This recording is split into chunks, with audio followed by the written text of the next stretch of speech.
Welcome to Ancient World Studies. My name is Dr. Raoul McLaughlin. This channel has been created to give you access to university-level research. These video lectures are freely available, offered without tutor fees or expensive course requirements.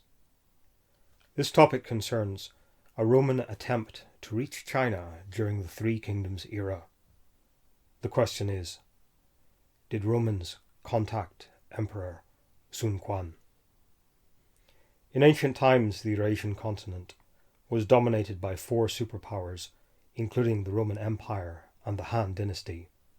The Silk Routes connected the economies of China and Rome, but these trade networks were controlled by the Kushan Empire in Afghanistan and the Parthian Empire in Iran. The Parthians blocked Roman trade access to Iran so that they could profit from the sale of imported Chinese silk. Consequently, throughout much of their history, the Romans were unable to contact the empires of the distant East. During the 160s AD, the ancient world economy was severely damaged by a devastating outbreak of smallpox that killed or disabled up to 1 in 3 people in affected areas. Chinese records confirm that in AD 162, a pandemic killed or debilitated 1/3 of Han troops on the northern frontiers. The disease reached Roman-occupied territories in AD 165, where it became known as the Antonine Pandemic. As an example, Egyptian tax documents record the effects of an outbreak on an agricultural village called Soknupoi Nessos. Between the months of September and February, a village with 244 male inhabitants lost 78 men due to the disease. This is almost 1/3 of the male population in a 6-month period. Food shortages followed in the empire as people fled agricultural areas that were affected or threatened by the disease. In the Roman Empire, the Antonine disease remained at epidemic levels for over a decade. The pandemic devastated the Roman army and reduced its ability to control the northern frontiers. The mounted warrior peoples of the Eurasian steppe had a greater resistance to the disease due to their cattle-droving cultures and their frequent exposure to cow and horse poxes. In Han China, the effects of the disease were worsened by severe drought and famine that caused unrest amongst the large rural population. The Chinese military system was different from the Roman structure for warfare. The Han Empire maintained regiments, border garrisons, and militias, but they had no large permanent army in continual service. When required, the Chinese raised campaign armies from levies imposed on the peasant population with conscripts trained and equipped by the state. The Chinese possessed sophisticated methods to mass manufacture high-quality steel, which was unknown to the Romans. Their infantry also possessed sophisticated multi-shot crossbows that could launch armor-piercing steel bolts and outrange the bows used by mounted steppe warriors, including the Huns. Within China, large armories were established in the provinces to equip future campaign forces. Ancient documents recovered from the frontier region of Yinwan describe weaponry stockpiled in these armories.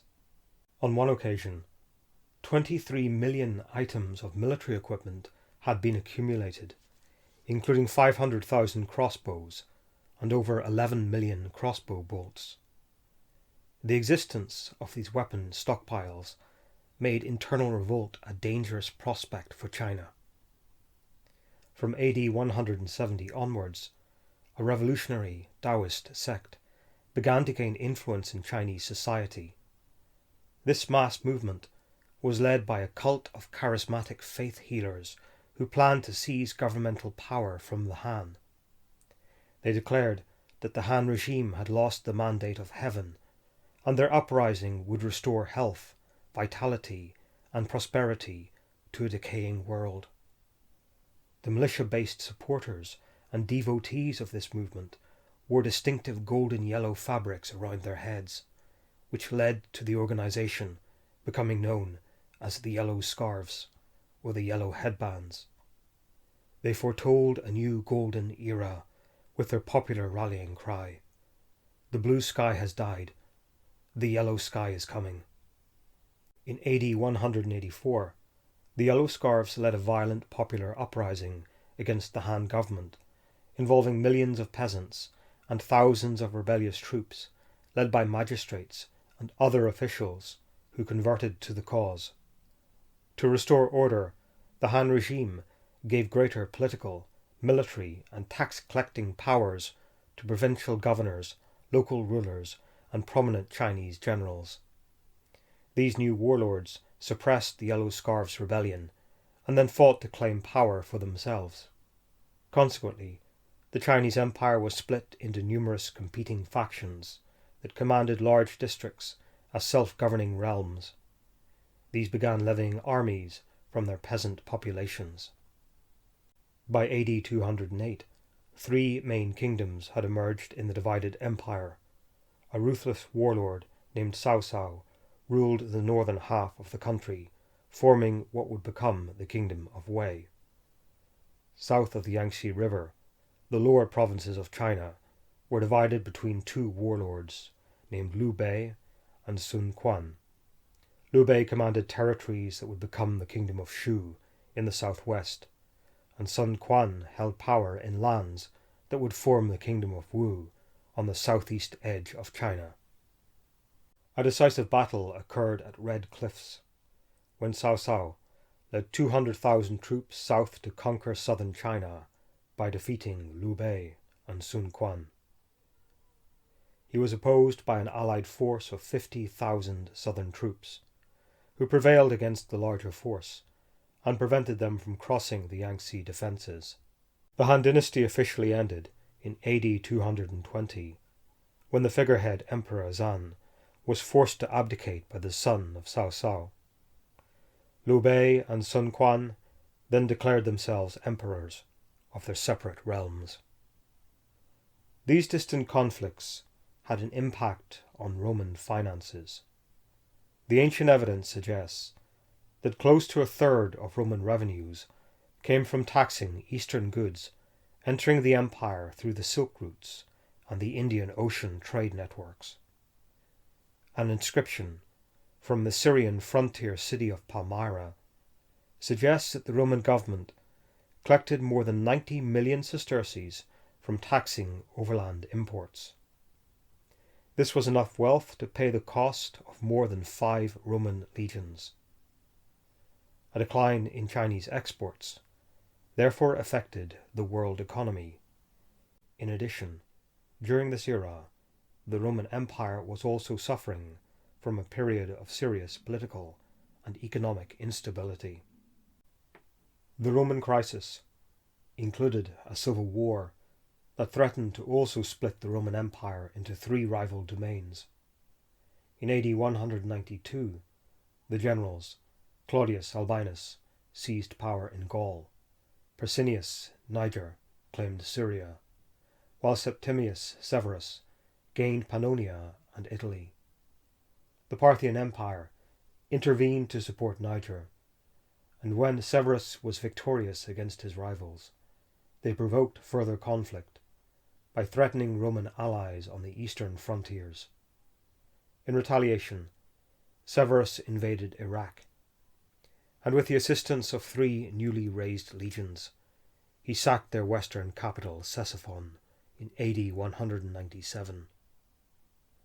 In AD 211, Severus died, and was succeeded by his son, the co-emperor Caracalla, who had been raised in military camps and trained as a soldier. Caracalla had plans to expand the Roman Empire into the distant east and incorporate the rival Parthian Empire. He therefore exploited a Parthian civil war to propose a marriage alliance with the faction controlling the territory of Media in western Iran. The sources suggest that he demanded a Parthian princess who could produce heirs capable of ruling both empires. Herodian reports. Caracalla observed that the Roman and the Parthian empires were the largest in the world. If they were united by marriage, then the result would be a single empire without rival. In this era, the Roman Empire maintained close to 300,000 professional soldiers, which, following the division of China, was the largest military force in the ancient world. By contrast, the Parthians were able to mobilize up to 50,000 mounted warriors to defend or expand their territories. The emperor wrote to the Parthian king, explaining, "The Roman infantry are invincible in close-quarter combat, and the Parthians have a large force of highly skilled horse archers." The two forces, he said, complemented each other, and by waging war together, we could easily unite the entire inhabited world under a single authority. The unification of the two empires was also expected to have economic advantages, Herodian argued. The Parthians deal in spices and excellent textiles, and the Romans produce metals and manufactured articles. When there is one world under one supreme authority, these products would no longer be scarce and trafficked by merchants. Instead, both peoples would enjoy these goods and share them in common. Caracalla was inspired by the Macedonian king Alexander the Great, who conquered the Persian Empire in the 4th century BC. Herodian and the Historia Augusta report that the emperor imitated the king and was publicly proclaimed a second Alexander. Diocasius confirms that Caracalla carried weapons said to belong to Alexander and raised new regiments modelled on the Macedonian phalanx. These troops were said to include up to 16,000 recruits, equivalent to the manpower of 3 legions. Caracalla might have planned conquests to extend Roman rule as far as Fergana, which was the eastern limit of Alexander's empire. Fergana was within reach of China, and Han forces had campaigned in the region as early as 104 BC. In AD 217, Caracalla intervened in the Parthian civil war by leading a Roman army into western Iran.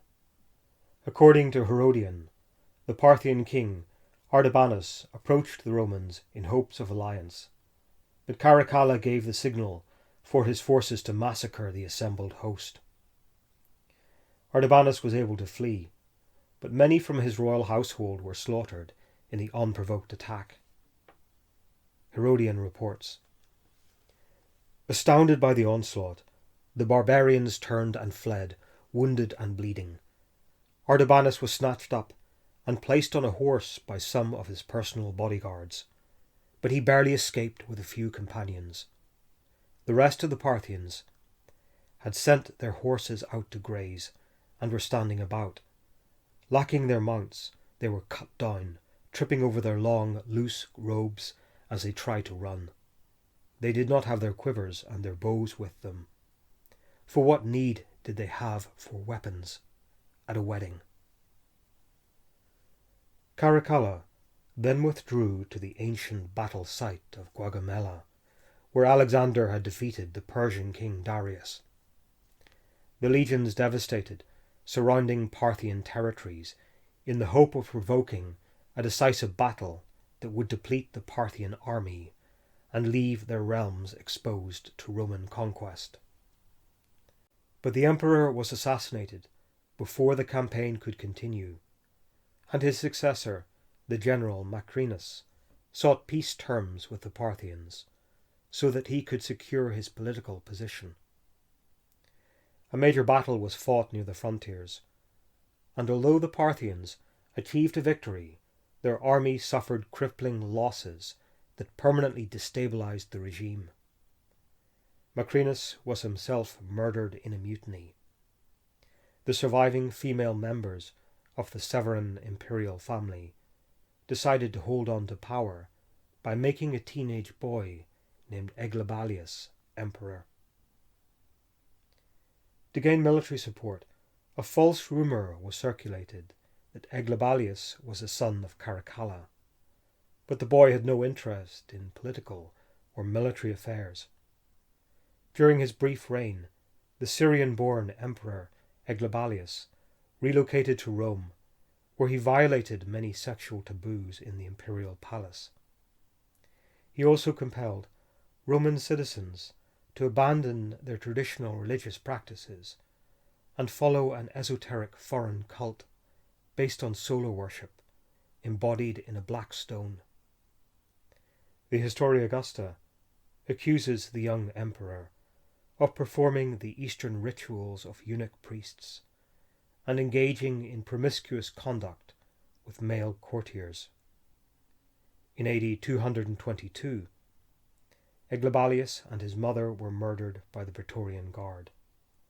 The surviving imperial matriarchs immediately had his 14-year-old cousin, Severus Alexander, declared emperor. During this period, Roman government was engaged in palace politics and produced no generals who could exploit political events in the East. Caracalla's plan to defeat the Parthians in a monumental battle seems to have been a viable strategy to destabilize the Iranian Empire. In Iraq, the crippled Parthian army began to lose control over its subject territories. But it was not Rome that claimed the victory. The Parthian regime, which had endured for almost 4 centuries, was overthrown in a revolt by Persian princes known as the Sassanids. In AD 224, the Sassanid prince Ardashir defeated the last Parthian king Artabanus and established a more ruthless Neo-Persian empire centered in Iran. The overland silk routes, which supplied Rome with Chinese products, therefore came under the control of a hostile and exploitative regime. During the Parthian era, the Romans used sea routes to bypass the Iranian trade blockades. Roman merchant ships from the Red Sea ports of Egypt used the seasonal monsoon winds to cross the Indian Ocean and reach trade centers in India. This trade was a large-scale business, and according to the Greek geographer Strabo, 120 Roman ships sailed to India every year.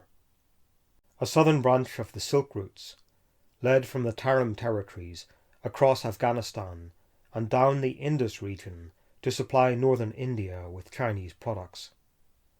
This valuable trade network was under the protection of the Kushan Empire, but in the AD 220s the regime came under attack by the Sassanids and began to lose territory. This disruption gave Roman merchants an incentive to sail further east in pursuit of Chinese goods. A first-century merchant guidebook called the Periplus of the Erythraean Sea reveals that Roman captains knew about Han China and correctly located the country at the extreme edge of the ocean routes. However, the seasonal nature of the monsoon meant that most Roman vessels waited in Indian ports for the shift in winds that would allow a rapid return to Egypt. Only a few vessels risked missing this schedule to sail beyond the 1,000-mile-long Malay Peninsula. These ships sailed into the Gulf of Thailand and traded with merchant centers in southern Vietnam.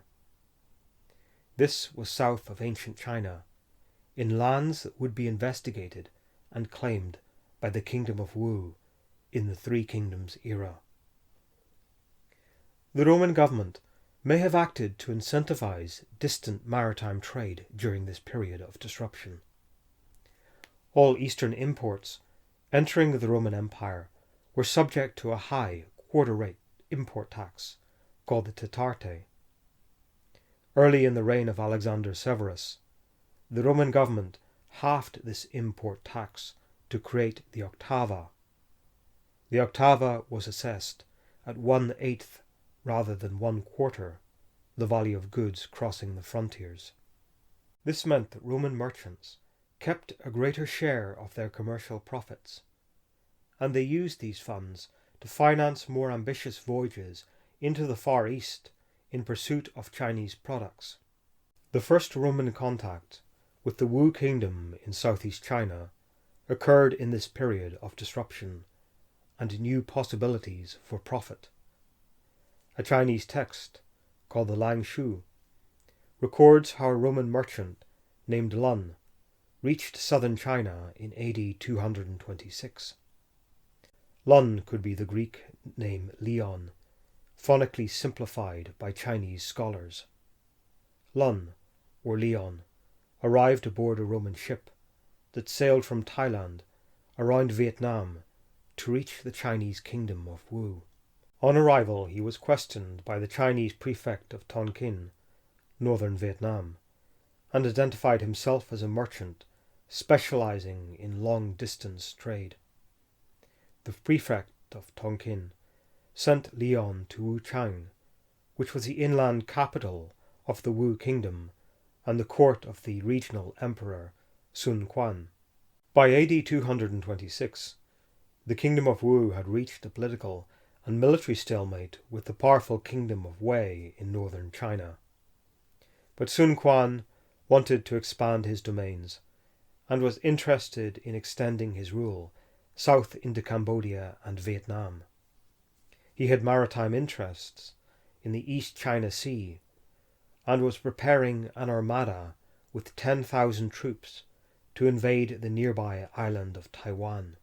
Sun Quan may have been surprised to learn that the Roman Empire was still intact and functioning as a unified state at a time when China had split into 3 rival kingdoms.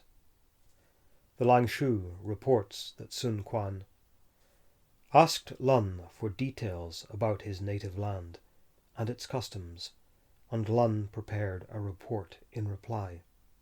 The prospect of establishing political and commercial contacts with Rome must have been intriguing.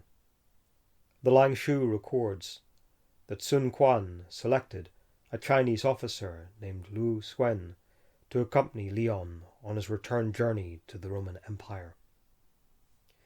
While he was present at the Wu court, Leon expressed interest in some very small, dark-skinned captives that had been seized by Chinese forces in Southeast Asia. Leon remarked that these people were rare and valuable in Rome, so Sun Quan gave 20 of the captives to him as a gift, possibly hoping to ensure the return of further Roman merchants to the Wu kingdom. Leon left China around AD 227, but there is no record that his ship ever made it safely back to the Roman Empire. The vessel may have been wrecked by storms, attacked by pirates in the Gulf of Thailand, or perhaps succumbed to the paralyzing calms in the Straits of Malacca. The Lang Shu records that Lun returned directly to his native land, but Lu Suen must have died on the way. The contemporary Roman sources make no mention of this contact, or the arrival of any distant foreigners at the court of Severus Alexander. This suggests that the Roman crew may not have made it back to Egypt on this voyage which spanned a quarter of the globe and crossed 8,000 miles of ocean. In the following decades, the Roman Empire was on the defensive against a revived Persian regime, and the legions would never match the eastern conquests of Alexander of Macedon. Rome would not participate in the politics of the 3 Chinese kingdoms, or gain the crossbow technologies needed to defeat the Huns, who invaded Europe in the following centuries. Once again, an opportunity to establish direct political and commercial contacts with China had been lost. The encounter did not provide the interchange of ideas and technologies that would have transformed the fortunes of both civilizations.